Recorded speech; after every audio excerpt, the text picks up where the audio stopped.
That's right, guys. I completely forgot about the main story because I was actually looking at the all of the election stuff, right? And the 3 bills that were being passed. So yeah, the piece that I was missing about the story, right, was that the U.S. government doesn't hold as much Bitcoin as they claim, right? And this is what we started to see yesterday. Or is that wrong? And is that FUD?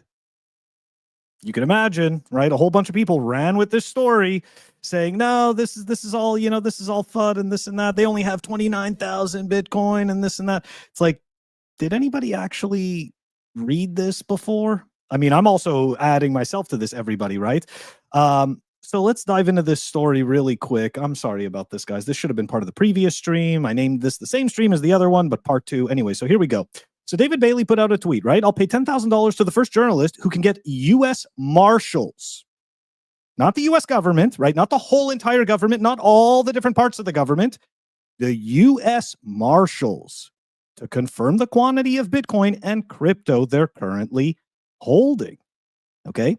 So Lola Leitz, right? Fellow Bitcoiner and probably one of the more controversial researchers, probably in the same vein as, a Mark Goodwin or Whitney Webb or Janine, right? Like these people cover difficult topics that a lot of people just don't really want to hear, because it doesn't help with the hopium, right? It casts doubt and it makes you think of things objectively, and nobody likes that. We all just want to feel good about what we think.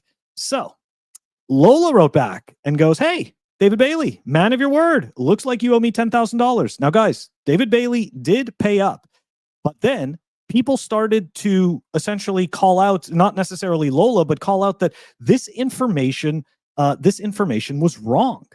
Okay, and that the U.S. Marshals essentially there was a conflating point between the amount of Bitcoin that the U.S. government holds, okay, and what the U.S. Marshals hold.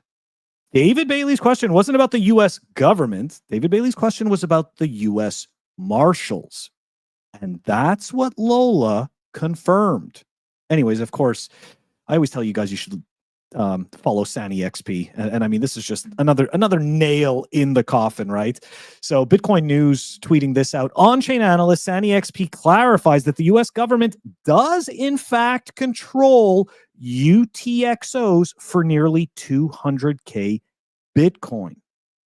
The 29K BTC reported by the U.S. Marshals are only forfeited coins, excluding confiscated BTC still held by agencies like the FBI and the IRS.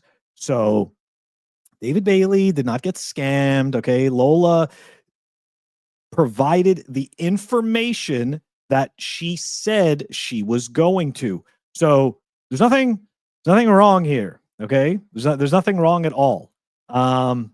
Yeah, I just wanted to cover that because there's a whole bunch of misinformation.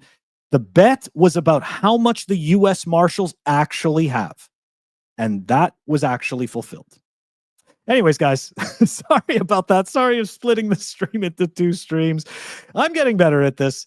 Take it easy. I'll catch you on the next one tomorrow. Catch you tomorrow with Pierre. Should be a good one.